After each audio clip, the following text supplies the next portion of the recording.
Take a look at it. We're going to do what's inside the parentheses first. So minus 3 plus 2 comes out to, well, that's minus 3 plus 2, that's minus 1.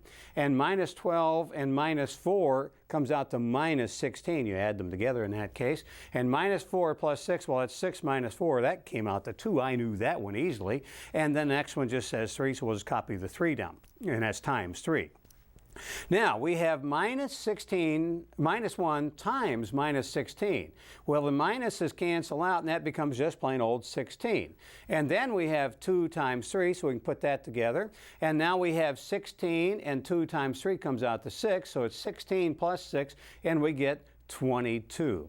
I told you it was another easy one, so let's do one more. And we can make it a little bit more complicated, and boy, I don't know, maybe a lot more complicated. They give you brackets, and they say the square root of 100 plus the square root of 36 minus the square root of 16. Well, once again, what you want to do in this case is simplify the square roots before you do anything else. So we might use a calculator for this. We can take the square root of 100, so all we have to do is put in 100 and hit the square root button, and the answer is 10. You might have known that in your head, but why not use the calculator? Then we'll do the square root of 36, so put in 36 and hit the square root button, and you get 6. Once again, you might have known that in your head. And then the square root of 16, put in 16, hit the square root button, and you get 4. So now this resolves down to 10 plus 6 minus 4. Well, 10 plus 6 is 16, but we can do that in the calculator, 10 plus 6. And then we'll subtract 4. We'll do minus 4, and the answer is 12, and we figured it out. You know, really, they don't get much simpler than this, do they? All right, you guys are getting this down, so let's complicate it up just a little bit by taking a look at a more complicated way the FA asks you questions about this on the test. First of all, you'll have 125 divided by minus 4. And by the way, that is a division symbol. It looks like square root. Don't confuse it with square root. It's regular old long division. And that's all divided by minus 36 divided by minus 6. Now, how are we going to deal with this? Well, we're going to turn them into fractions. That's what we're going to do, because 125 divided by minus 4 could be expressed just like this, 125 over minus 4. And that's all divided by, so we'll put a division symbol here, by minus 36 divided by minus 6. We'll express that as minus 36 over minus 6. All right, now, what do you do when you want to multiply instead of divide by a fraction? You flip it. So this minus 36 over minus 6 becomes, divided by, becomes times minus 6 over minus 36. We flipped it around. Nothing to it. All right, now, let's see what we can do with this. Here I see I can divide minus 6 by 6, and I would get minus 1, and minus 36 by 6, I get minus 6. So we can simplify that fraction, and it becomes minus 1 over minus 6. Now we have 125 divided by minus 4 times minus 1 divided by minus 6. Well, you can multiply this out. 125 times minus 1 is minus 125. Minus 4 times minus 6 becomes plus 24. I think it's calculator time, don't you? Let's whip out that trusty old calculator and take minus 125 divided by 24. And when you do that, you get minus 5.20, and that's what they have on the test, and you and I got it figured out. So if you see that division symbol, just treat it like division. It's not square root, it's just regular old long division. Isn't this fun? Isn't this about the most exciting thing you've done in a long time? Well, this time let's you and I do an easy one. This has been too much work for me. Here we have a simple one with just lots of parentheses in it. Let's take a look at it. It's minus 3 plus 2, that's a quantity, times the quantity minus 12 minus 4, plus the quantity minus 4 plus 6, times that quantity is times 2. Once again, all we have to do here is eliminate the things inside the parentheses. So let's do it. Minus 3 plus 2, you add that together, and that comes out to minus 1. You guys got it. Minus 12 minus 4 comes out to minus 16. Let's see now. Minus 4 plus 6 comes out to plus 2, and that's times 2. And we have now the quantity minus 1 times the quantity minus 16 plus the 2 times 2. All right, let's take a look at it. First of all, a minus times a minus is a plus, so this becomes plus 16. And 2 times 2, back in the old days, that used to be 4. I think it still is, so we'll call that 4. So 16 plus 4 equals 20. I told you it was an easy one. Let's do another one. Now, it is really very likely that somewhere in the middle of this test, you're going to get the feeling that the people who write the FA written exams are staying up nights to make your life complicated. Well, if you do get that feeling, here is where you're likely to get it, because they're going to give you an equation that looks like this. We're talking complicated, folks, and they're going to say, okay, super mechanic, give us an answer to this thing. Well, folks, it's not as complicated as it looks, because all you have to do is resolve the parentheses and then work down to an answer, use your electronic calculator when you need to, and it's going to all fall into place for you. Let's take a look at how easy it will fall into place for you. First of all, we have minus 5 plus 23. Well, if you want to resolve that, all you have to do is do what it says. It's 23 minus 5, and that comes down to 18. So we resolve the first expression right there. Then we have minus 2, so all we have to do is bring that down. Now you have 18 times minus 2. And then here is where they are trying to make your life complicated. They have 3 to the minus 3 power.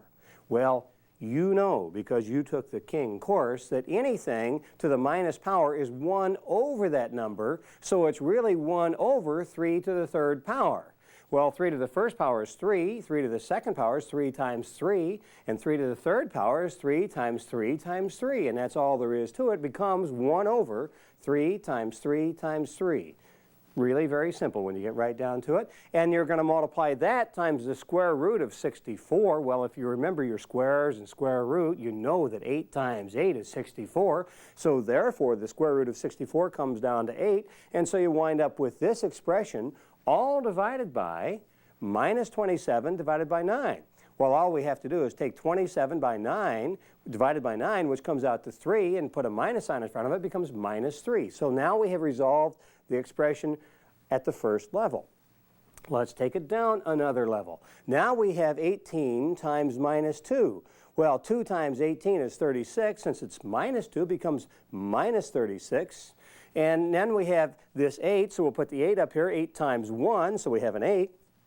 Divided by 3 times 3 times 3. Well, 3 times 3 is 9, times 3 is 27, so that becomes 8 divided by 27, and all of that is divided by minus 3. So here we are there. Now, all we have to do at this point is go down another step. It's minus 36, and it's going to be plus 8 divided by 27. Hold the phone. I'm stopped right there. I can't do 8 divided by 27 in my head, so let's whip out the trusty old magic electronic calculator, and let's key in 8 divided by 27. And when you do that, you get an answer of 0.2962. Well, we don't need all of that about, well, say 3 decimal places will take care of it for us, so it becomes 0.296. So if you take away the calculator and look underneath there, it becomes minus 36 plus 0.296, and all that's divided by minus 3. Now, all we have to do is take minus 36 plus 0.296. Once again, I'm going to need the electronic calculator for that. So it's minus 36 plus, and we'll make that a minus there, plus 0.296. And when you do that, you get 35.704. So let's take a look at that. You get 35.704 divided by minus 3. And now to solve that problem, all we have to do is take, it's minus 35.704 divided by minus 3, so we'll divide that by minus 3, and we've got the answer to the equation, and the answer is 11.9, and that's what they have on the test, 11.9, and you can see there is nothing to it. And probably the trickiest thing to this whole thing was 3 to the minus 3 power, and you figured that out. Resolve the parentheses, use your electronic calculator, and it all makes sense. All right, let's do another one. This one involves quite a few square roots. And so here we are, the square root. And by the way, notice the difference between the square root symbol. It kind of has a check in the front of it, and a division symbol is a straight line here, so they're different from each other. Here's the square root of 31 plus the square root of 43 divided by 17 squared. Well, there's no way I can do this without my electronic calculator. So let's whip out that electronic calculator and do the square root of 31. So we'll punch in 31 and then use the square root button, and we get 5.567. If we move this up, we can see that we've got that there, 5.5678.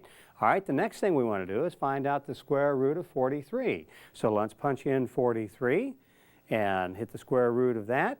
and we get 6.5574, so that's good enough. Now the next thing we need to do is figure out the bottom, which was 17 squared. So let's take 17 times 17, and 17 times 17 is 17 squared, and that's 289. So let's take a look at this without the calculator for just a second. We've got this number plus this number divided by this number, which is 289. So let's take the calculator again and add these two numbers together. That ought to be easy enough. So we take the 5.5678, some magic finger there, isn't it? Plus 6.5574, and we get 12.1252. We can divide that by 289. And we get 0.04195, and that's all there is to it. So when you get to the complicated math like that, don't let it confuse you. Just whip out your trusty old calculator and things will fall into place for you. Now, occasionally you need to come into the FA written exam with some information already in your head. Here's a case in point coming up. Right here we have a symbol that looks like 2 Roman columns. That is not 2 Roman columns. That's the capital symbol for pi. And pi is, as you remember, used in the formula for a circle, and it's 3.1416. We'll talk more about that later on. If you have any trouble remembering it, 3.1416, I guess you have 3 times the trouble if you have a 14-year-old and a 16-year-old in the family at the same time. I'm sorry, that's the best I can do on it. Anyway, pi is 3.1416. We'll use that later on. Now let's you and I take a look at the question they're asking us to solve in this particular case.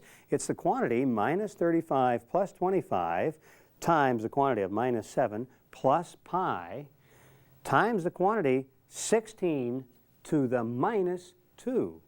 Never fear, you and I know what to do with that, so let's go ahead and solve this problem by resolving the things inside the parentheses. So we'll do that. By the way, all that's divided by the square root of 25. So you take all of this and divide it by the square root of 25. Now let you and I get the parentheses all together. Here's minus 35 and plus 25. You add those two together algebraically, and that comes out to minus 10. So here we have minus 10. We'll just bring down the minus 7, so it becomes minus 10 times minus 7 plus pi.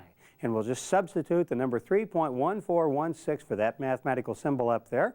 And so you write that in, 3.1416 times 16 to the minus 2. What is that? That's 1 over 16 squared. And 16 squared is 16 times 16. So it's 1 over 16 times 16.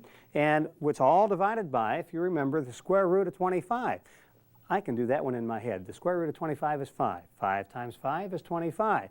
Now, if you cannot do it in your head, never fear. Just use your electronic calculator and use the square root function. You'll find out the square root of 25 is 5. Okay, so the square root of 25 is 5, so all that's over 5. Now, let's take a look at it and see if we can resolve this down. We can multiply the minus 10 times the minus 7. By the way, a minus times a minus is a plus, so that comes out to 70. Bring the pi down, that's plus 3.1416, and now we have 1 divided by 256. I can't do that one in my head. Let's you and I use the calculator. Okay, it's 1 divided by 256. And when you do that, you get 0.0039 and some other numbers over there. We'll just leave that off. We'll stop at 0.0039. And so now we have 3.1416. We can take the calculator away, if you will. 3.1416 times 0.0039. And so now what we're going to need to do is multiply these two times each other. So let you and I go ahead and do that. And it's we'll do 3.1416 times 0.0039, and we get 0.01225. And all of that's divided by 5. All right, now let's take a look at it. We'll use it 0.0123. We'll just use that. Now let's take the calculator away for just a second. Take a look at this again. It's 70 plus 0.0123 divided by 5. Now, all we have to do, and by the way, let me show you a little trick. 70 divided by 5 is 14, and this is such a small number, by the time it gets divided by 5, it's not going to matter too much. So we know the answer is going to be very close to 14, but let's you and I use the calculator and figure out the exact answer. It's 70 plus 0.0123 divided by 5, and I was right. It came very close to 14, 14.00. We can even forget these other numbers, and the correct answer on the test is 14. So once again, when you see in a test that you have a very small number and it gets divided by another number, It's going to be so small it's probably insignificant, so it's really 70 divided by 5. Now let's take a look at figure 52. Here the FAA is saying to you, all right, super mechanic, you think you understand equations, don't you? Well, take a look at this. And when you get there, you say, holy mackerel. I'll tell you what, we're going to make this look simple because it really is simple. Here's the way it goes. First of all, they're saying take the square root of this entire mess. And underneath that square root, you get the quantity minus 4 to the 0 power plus 6 plus this quantity, which is the 4th root of 1296, and you multiply that times this quantity, which is the square root of 3, quantity squared. Never fear. We can simplify this a lot. Let's start and do it now. First of all, we have the quantity minus 4 to the 0 power. Now let's go back just a little bit. We said 10 to the 3rd power is 1,000. 10 to the 2nd power is 100. To get from the 3rd power to the 2nd power, you divide it by 10. 10 to the 1st power is 10. You keep dividing by 10. And 10 to the 0 power works out to be 1. In fact, any number to the 0 power works out to be 1. So all we have to do is put a 1 down here because any number, the quantity minus 4 or any other number to the 0 power is equal to 1. Once you know that, that just went away that easily. Now we'll just copy the 6 down here. Now we're asking you the question, what number used as a factor 4 times is equal to 1296? That's what the 4th root of 1296 means. Now we're looking for that number that's used as a factor 4 times to get 1296. Well, you could use 1 as a factor 4 times, you still get 1, so we know it's a bigger number than 1. You could use 10 as a factor 4 times, you get 10,000, so it's somewhere in between 1 and 10 because 10,000 is bigger than 1296. Let's use 5 as a factor 4 times and see what that gets us. Maybe that's the answer. So 5 times 5 times 5 times 5 is 625. So it's a bigger number than 5. Let's try 6. Let's use 6 as a factor 4 times to see what we get. 6 times 6 times 6 times 6, and son of a gun, that's the answer, 1296. 6, when used as a factor 4 times, comes out to 1296, and they're asking you what is that number, and the answer is 6, and that's all there is to it. Now over here, they're saying take the quantity of the square root of 3 and square that. Now what they're telling you to do here is take 3, find the square root of it, and then square it. Well, wait a minute. If you did that, wouldn't you be right back to 3 again? And the answer is yes, you would. If you take the square root of 3 and then square that, you're right back to 3 again, so that's 3. So now all we have is the square root of the entire mess, 1 plus 6 times 3. Well, we can do 6 times 3 right now. That's 18. So it's the square root of 1 plus 6 plus 18. Well, 18 and 6 is 24 and 1 is 25. So the real question is, what is the square root of 25? And if you can't do it in your head, you can play around with your calculator, but 5 times 5 is 25. And the correct answer to this equation is 5. And that's all there is to this entire mess. What they're going to say to you is, okay, you want to be a mechanic? Then go to figure 55. Then they're going to show you this triangle with these dimensions. And it's 4 inches this way and 3 inches that way, and they're going to ask you, what is the area of this triangle? Well, it's 1/2 of the base times the height, or 1/2 of 4 inches times 3 inches. 4 times 3 is 12, and so 12 divided by 2, because we're doing half of that, becomes out to 6 square inches. So the area of this triangle, you and I just worked it out, and this is an FAA test question we just now did, is 6 square inches. All right, let's take a look at another one. They're going to say, all right, let's assume you have a triangle defined by points A, B, and C, I believe it is on the test, A, B, and C. That's this triangle up in here. And they give you the dimensions. A to B is 7.5 inches. So A to B up here is 7.5 inches. That's either the height or the length, however you want to do it. And the other dimension they tell you, A to D, and A to D down here is 16.8 inches. By the way, if A to D is 16.8 inches, B to C is also 16.8 inches. So all you have to do is take 1/2 of 16.8 times 7.5 and see what you get. Well, let's you and I whip out the trusty old calculator and see if we can figure that out. And first of all, if you multiply those numbers by each other, 16.8 times 7.5, you'll get 126. Now divide that by 2, because you're 126 divided by 2. And you found out the answer to this question is 63 square inches. That's exactly how they're going to ask you questions about this on the FAA written exam. Obviously too easy for everybody, so let's you and I take a look at a trapezoid. Now this is a trapezoid. Now a trapezoid, as you can see, looks an awful lot like a rectangle. Only on a rectangle, the sides are parallel and top and bottom are parallel. But in a trapezoid, only the bases are parallel and the sides are not parallel. So you can't find the area quite as easily. If you remember in a rectangle, the area is base times height. Well, if you could average out these bases and multiply it times the height, then you'd have the area of a trapezoid. And that is exactly how you find the area of a trapezoid. Let's take a look at the formula for an area of a trapezoid. What you do is you take the height, and that's this 5 inches in this particular case, times 1/2 the sum of the bases. Well, 1/2 the sum of the bases is the average of the bases, so nothing to it. All right, so the height in this particular case is 5 feet, and the bases are 12 feet and 9 feet. Add those together, 12 feet plus 9 feet, and multiply it times 1/2, and that's the average base. Well, 12 plus 9 is 21. Take half of that, and that's 10.5. So 5 feet times 10.5 gives you the area of this trapezoid, which is 52.5 square feet. Let's do another one. Let's take a look at this one right here that we're going to have, and this one has a height of 2 feet and a base of 6 feet and 4 feet. And let's take a look at the numbers for this. All we have to do is take that 2 feet times 1/2 of the sum of the bases. 6 plus 4 is 10. 1/2 of 10 is 5, and so we'll take 2 times 5, and it's 10 square feet right here. So the area of this trapezoid is 10 square feet.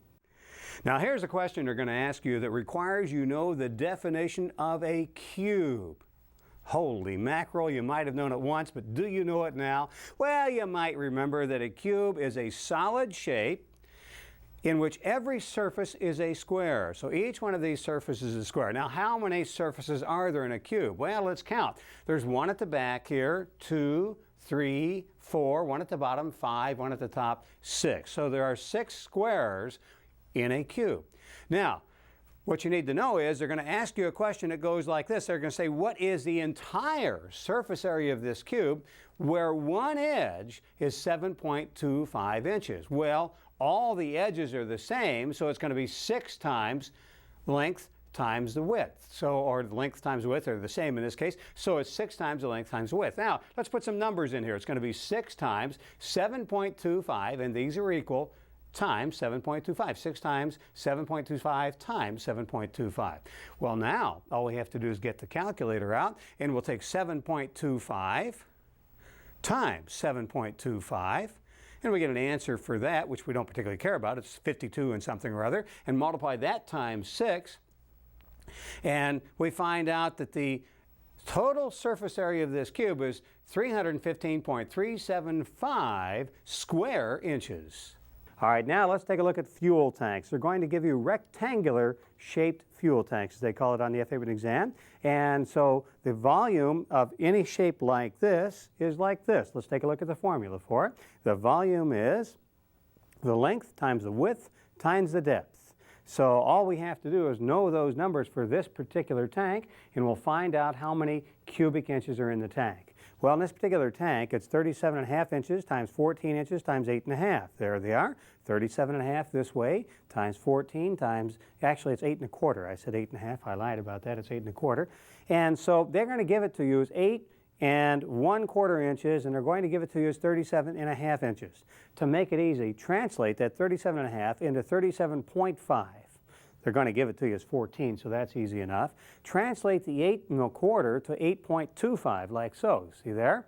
All right, now all you have to do is use your electronic calculator. So let's you and I whip out the electronic calculator and do this. 37.5 times 14 times 8.25, and you get 4,331.25 cubic inches, and that's the volume of that particular fuel tank right there.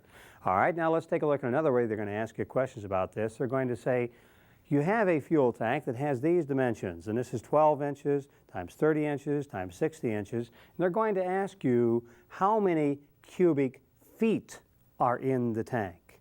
Well, an easy way to do this is to convert all of these into cubic feet to begin with. Let's take a look at it. All right, 60 inches, and there's 12 inches in the cubic feet, so it's 60 divided by 12 times 30 divided by 12, because once again, there's still inches, it's 12 inches in a foot, times 12 divided by 12. Now let's make each of these divisions before we multiply. 60 divided by 12, you can do that in your head, that's 5. And 30 divided by 12. Let's you and I get out the electronic calculator to do that. 30 divided by 12. 30 divided by 12 equals 2.5. So that's 2.5 feet. 12 by 12, I can do that in my head. That's 1 foot. So now let's use the electronic calculator and multiply 5 times 2.5 times 1. You don't even need to use the 1 because it's assumed anyway. And the volume of this is 12.5 cubic feet. Let's take a look at another fuel tank. This time they give you a fuel tank that they tell you that is rectangular shaped, and they tell you that the tank measures 27.5 inches in length, and so we have that right there, 3/4 of a foot in width. Now they're trying to confuse you here because in order to solve this problem, we have to have all the dimensions to be in the same units. Here we have inches, over here we have feet, so we're going to eventually have to convert this feet or foot into inches, and we'll do that just a little bit. And they'll also tell you that it's 8¼ inches in depth. So now you have the dimensions of the tank. Now what they're going to ask you is how many gallons will the tank contain? And then they'll tell you that there are 231 cubic inches per gallon. So the first thing we're going to have to do is figure out how many cubic inches we have here, figure out the volume of the tank, divide by 231, and that'll tell us how many gallons. Now you don't have to memorize the 231, they gave you that in the problem. So let's take a look at it. The first thing we need to do is convert this 3/4 of a foot to inches, and that's pretty simple. All we have to do is take 3 divided by 4 times 12, and we get 9 inches. So we have 9 inches instead of 3/4 of a foot. So now all we have to do to find the volume is multiply all the dimensions times each other. So we'll take that 9 times, and it was 27.5, we'll call that 27.5, and it was 8¼ we'll call that 8.25, and multiply all that out, and we get done doing that, and we find out we have 2,041 cubic inches in this tank. And they told us in the question that 1 gallon is 231 cubic inches. So divide by 231, and now we'll find out how many gallons we have, and we have 8.8 gallons. Now here's another number that I think will make things easy for you in the test, and that is if you know that 1 cubic foot is equal to 7.5 gallons, and you want to know how many gallons a tank will hold, all you have to do is find out how many cubic feet are in that tank, multiply it times 7.5 gallons. Let's take a look at some numbers, the way the FAA is going to give them to you on the test. They're going to give you a tank that has dimensions of 2 feet by 3 feet by 1 foot, 8 inches. Now let's keep all the dimensions in feet instead of going to inches, and we'll make things simpler. So let's take a look at those numbers again. First of all, remember that 1 cubic foot is equal to 7.5 gallons. And our tank was 3 feet by 2 feet, but hold the phone. We had 1 foot, 8 inches. Well, there's 12 inches in a foot, so let's call that 1 foot 8 inches 20 inches. First of all, this foot is 12 inches, and add 8 more inches makes 20 inches. Divide by 12 again, and you're back to feet. So we have 20 inches divided by 12, and that keeps it in feet. It's 20/12 feet. So all we have to do is multiply this out with the electronic calculator, and we can find out how many cubic feet are in this tank. So we take the 3 times 2 times 20 divided by 12, and we find out that's 10 cubic feet. Now, 1 cubic foot was 7.5 gallons, so multiply that times 7.5, so 10 times 7.5, and you find out that tank holds 75 gallons. You could see it coming. All right, here's one more question about fuel tanks you need to know. They're going to say select the container size that will be equal in volume to 60 gallons of fuel. Well, 60 gallons, and we know that 7.5 gallons is 1 cubic feet. So you take 60 gallons divided by 7.5, and you get 8 cubic feet. Now this time, let's you and I make a cylinder out of this piece of sheet metal. Let's assume the piece of sheet metal is 20 inches tall. Now the question we're going to ask is, how wide a piece of sheet metal do we have to make the cylinder? Let's you and I take a look at the cylinder we're going to make. We're going to make a cylinder by wrapping the sheet metal around, and we want the cylinder to have 8 inches of diameter. We want it to be 20 inches tall. Well, the question is, if we want 8 inches diameter, how much sheet metal do we have to use to do that, wrapping it around? And of course, what it is, we want a circumference that works out equal to 8 inches diameter. So what you and I have to know to do this is the formula for the circumference of a circle. We do know it. Here it is. The formula is pi times the diameter. All right, pi is 3.1416. You and I got that memorized earlier. And the diameter is 8 inches. So you take 3.1416 times that diameter of 8 inches, and you and I know what the circumference has to be. Let's you and I whip out the trusty old calculator and do that. And here it comes, 3.1416. We'll key that into the calculator and multiply that times 8 inches, and we find out that we have 25.1328. Now, here is the tricky part of this question on the test. They're not going to give you this in decimals. They're going to give you 25 inches in so many fractions of an inch. Now, here are the answers they give you. First of all of the answers have 20 inches as that one dimension. And the other dimension will be 25 inches plus something or other. Now, hold it. We got one with only 24 inches, so you know you can throw out answer B right off. Now, if you were actually going to fabricate this thing, you would want to use just enough metal, but not too much. So we're looking for an answer that's over 25 inches and just the right length, which is 25.1328. So here's what we're looking for, 25.1328. And all we have to do is figure out which one of these fractions, 9/64 or 5/32, comes to just over 0.1328, but not too far over. Well, let's use the electronic calculator, and you can take 5 divided by 32 for the first one, and you find out 5 divided by 32 comes out to 0.15625. That's over, but it's a little bit, quite a bit over. I mean, more than we might need. So let's try the other fraction, which is 9/64. So 9 divided by 64, and that comes closer. It's 0.140625. So the answer is 25 and 9/64. Now let's talk about how to figure out the displacement of an engine. Now the displacement is how much space the piston takes when it moves up and down in the cylinder. You can figure out the displacement for one cylinder, and the way you do that is you take the area of the circle made by the top of the piston and multiply it times the stroke of the piston, or the height of the movement, and that tells you the displacement for one particular cylinder. Multiply that times the number of cylinders, and you've got the displacement for the whole engine. Let's take a look at the formulas for that. First of all, the area of a circle is pi times the radius squared. So if you can find the area of this circle at the top of the piston by taking pi, which is 3.1416, and multiplying it times the radius squared. Now, the radius is from the center of the piston out to the end, or out to the edge. Very often, they'll give you the entire bore, the entire diameter of the piston. They call that the bore when you're talking about a piston. And so if you get the bore of the piston, you have to take that diameter and divide it by 2, and that gives you the radius. And so let's take a look at the displacement then for a particular cylinder. Would be pi times the bore, which is the diameter of the piston, divided by 2. You square that because it's pi r squared, times the stroke. And if you want it for the entire engine, then you'd multiply it times the number of cylinders in the engine, and that would be the displacement for the entire engine. Now let's you and I take a look at the way they're going to ask you a particular question about this. They're going to say, what is the displacement of a piston that has a 1.5 inch diameter bore and a stroke of 4 inches? So let's see, 1.5 inch diameter, but that's a bore, and so half of that would be 1.5 divided by 2. So you take pi times the diameter divided by 2, and then you square it, and then the stroke is 4 inches, so times the stroke, which is 4. And so again, it's 3.1416 times, and 1.5 divided by 2 is 0.75. Let's do that with a calculator real quick just to make sure you know what we're doing. And we'll take the 1.5 divided by 2, and you get 0.75. Now we're going to square that later on, so let's go ahead and multiply that time itself times 0.75, and we'll see what that is squared, and we get 0.5625. So now we have 3.1416 times 0.5625 times 4. So if you want to go ahead and just multiply all those out, we can find out what the displacement is. 3.1416 times 0.5625 times 4. And the displacement then works out to be just about 7.0686 inches. Now that's the displacement of one cylinder. Let's you and I figure out the displacement of a 4-cylinder engine. They're going to give you a question that goes like this. Let's take a look at it word for word. They say a 4-cylinder aircraft engine has a cylinder bore of 3.78 inches.